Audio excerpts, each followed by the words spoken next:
오! 오!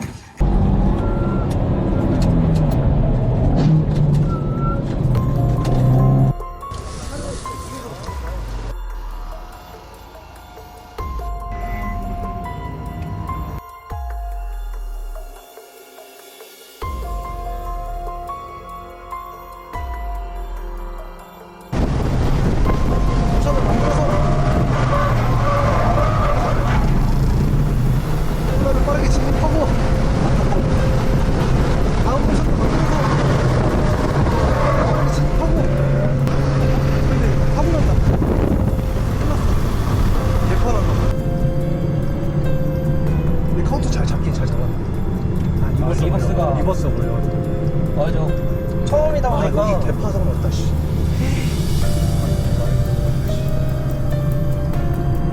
둘이 부딪혀서 심지어.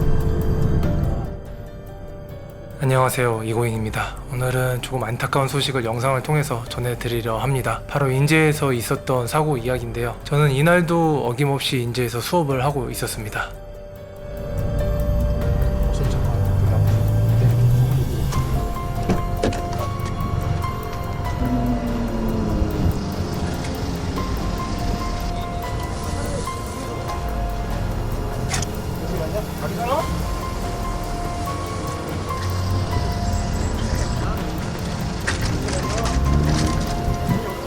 희수야, 뭐 도와줄까? 아니요 괜찮습니다 형. 괜찮아? 예, 물러나게.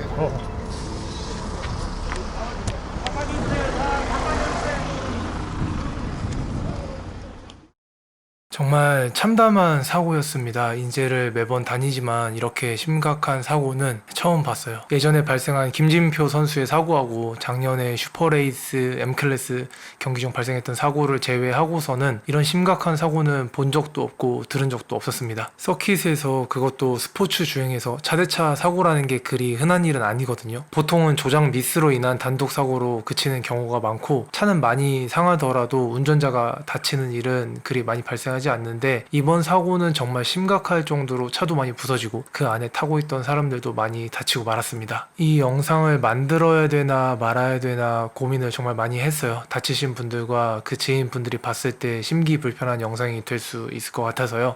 근데 이미 수많은 단톡방을 통해서 영상이 퍼져나갔고, 각종 자동차 커뮤니티에서도 사고 영상과 차량의 처참한 사진들이 업로드 되었습니다. 그냥 영상이 퍼지고 사고 사진이 퍼진 거면 별 문제 없을 수 있는데, 사람들은 전후 사정도 모른 채 누가 잘했다, 누가 잘못했다 하며 눈살이 찌푸려지는 추측성 댓글들을 달기 시작했습니다. 그래서 제 나름대로의 사고 정리와 서킷 운전의 위험성에 대한 경각심을 키우고 안전한 주행법에 대한 메시지를 전달하기 위해서 영상을 만들게 되었습니다. 저 또한 뭐 별로 대단할 거 없는 선수였기에 사고에 대해서 이러쿵 저러쿵 떠들 자격은 없지만, 그래도 앞으로 서킷을 즐기는 사람들이 안전하고 더 재밌게 즐길 수 있었으면 하는 바람에서 이 영상을 만들게 됐습니다. 사고 영상을 다시 한번 먼저 볼까요?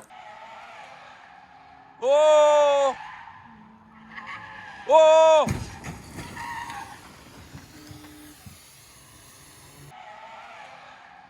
오!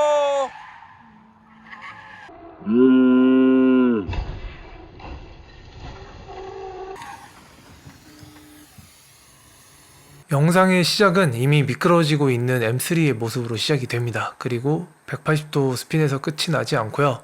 360도 한 바퀴 돌고 나서요, 리버스 스핀이 걸리면서 그대로 콘크리트 벽을 향해서 갑니다. 그리고 뒤따라오던 86이 그대로 추돌하면서 사고가 발생하고 말았는데요. 순간적으로 불길도 치솟아 오르는 모습도 보였는데, 사실 모터스포츠에서 가장 위험한 사고 중에 하나가 화재 사고입니다. 차에 불이 붙고 운전자가 빠져나오지 못했을 때 가장 처참한 결과가 나올 수 있는데요. 그래서 레이스를 할 때 선수들은 불에 잘 타지 않는 방염 재질의 슈트와 장갑, 헬멧 등을 쓰고 경기에 나가게 됩니다. 인제 스피디움의 장희수 직원이 제일 먼저 현장에 도착해서 소화기를 들고 화재를 진압했다고 합니다. 인제 스피디움 직원들의 발빠른 대처가 있어서 더 큰 사고로 번지지 않았던 것 같아요. 인제 마지막 코너의 경우는요, 노면의 경사가 코너의 반대쪽으로 기울어진 역뱅크 코너인데요, 그만큼 쉽게 미끄러질 수 있는 구간이기도 하고요, 고성능 차들의 무덤과도 같은 곳이기도 합니다. 마지막 코너를 거의 다 빠져나왔을 때쯤 엑셀의 양이 과했을 걸로 추측이 되는데요, 그 때문에 생긴 파워 오버스티어가 강하게 발생했고, 아마도 뒤 뒤늦게 카운터 스티어를 돌렸던 것으로 보입니다. 카운터 스티어가 너무 늦었기 때문에 자세는 잡지 못했지만 그대로 180도를 돌아서 앞바퀴 쪽에 다시 하중이 실리면서 360도에 가깝게 스핀할 때는 순간적으로 앞바퀴 그립이 다시 살아나 그대로 반대편으로 미끄러진 것으로 보입니다. 그리고 안타깝게도 뒤따라오던 86은 이를 미처 피하지 못하고 사고가 발생하고 만 거죠. 이번에는 뒷차의 인캠입니다.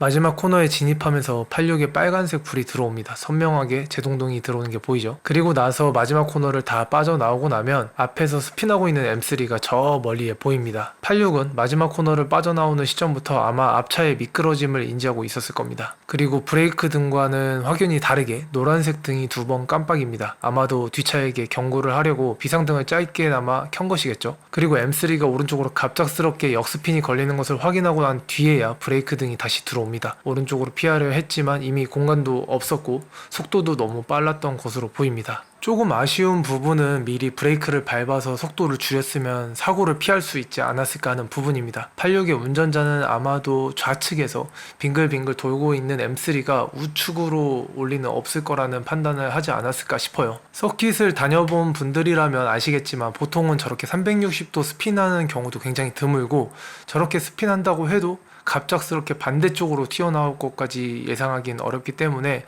충분히 피해 지나갈 수 있으리라 판단한다 싶습니다. 서킷에서는 그 어떤 일이 일어나도 이상하지 않은 곳입니다. 서킷 주행 전에 운전자들은 매번 서약서에 사인을 하게 되는데 이번에 본인의 부상 및 사고에 의한 피해 부분을 본인 스스로 감수할 것이며 라고 써 있습니다. 서킷에서의 사고는 과실 여부와는 상관없이 각자가 모든 책임을 짊어지게 되어 있습니다. 그것에 동의한 사람들만 주행할 수 있고 서약서에 사인함으로써 스스로가 동의하게 되는 것입니다. M3는 이미 움직임 자체가 사고를 피할 수 없는 움직임을 보이고 있었고 통제 불가능한 상황이었습니다. 아마도 브레이크도 제대로 듣지 않았을 가능성도 굉장히 높습니다. M3가 만약 86과 충돌하지 않았다면 그대로 콘크리트 벽에 부딪혔을 건데요. 펜스나 타이어를 엮어 만든 충격 흡수제가 있는 곳에서의 사고였다면 크게 다치지는 않았겠지만 정말 꿈쩍도 않는 콘크리트 벽인 피트월에 충돌했더라면 그 또한 가볍게 끝나지는 않았을 것 같습니다.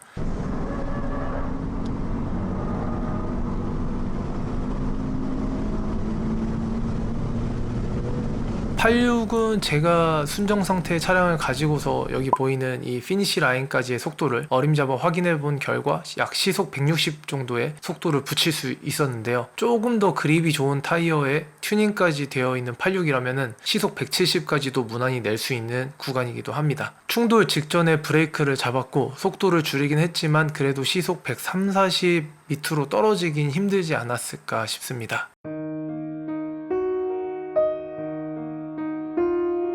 서킷은 여러분이 생각하는 것보다 훨씬 더 다양한 일들이 일어나는 곳입니다. 서킷 주행에 경험이 많고 적음을 떠나서 차량 컨트롤에 자신이 없다면 무리한 주행은 피해야만 합니다. 그 중에서도 꼭 당부드리고 싶은 말씀은 트랙션 컨트롤을 절대 끄지 않으셨으면 좋겠습니다. 사실 M3도 DSC만 켜져 있었어도 저런 오버스티어는 발생하지 않았을 거예요. 오버스티어를 자신있게 잡아낼 수 있을 정도로 카운터 스티어를 완벽하게 구사할 수 있다면 끄고 타는 것이 드라이버가 원하는 대로 운전도 할 수 있고 빠르게 갈 수 있는 방법이지만 카운터를 할 줄 모른다면 절대 끄시면 안 됩니다. 카운터를 조금 할 줄 안다고 해도 오버스티어에 대한 막연한 불안감과 그 뒤에 뭐가 있는지 모른다면 절대 끄지 마시기 바랍니다. 그 뒤에는 여러분들께서 상상하는 것보다도 훨씬 더 끔찍하고 훨씬 더 위험한 것들이 있습니다. 스포츠 주행은 내 차와 내 안전을 걸만한 경기도 아니고 명예와 상금이 걸린 경기도 아닙니다. 실력이 좋은 자와 초보자 그리고 선수들까지도 섞여서 주행하는 시간입니다. 누가 어떻게 운전을 할지 모르기 때문에 항상 안전 마진을 염두에 두고 타셔야만 합니다. 랩타임의 가치가 과연 안전의 가치보다도 무거울 수 있을까요? 서킷을 다니는 모든 분들의 안전을 기원하며 영상을 마치겠습니다. 그리고 사고로 인해 다치신 분들 모두 하루빨리 쾌차하시길 바라겠습니다. 끝까지 시청해주셔서 감사합니다. 이고잉이었습니다.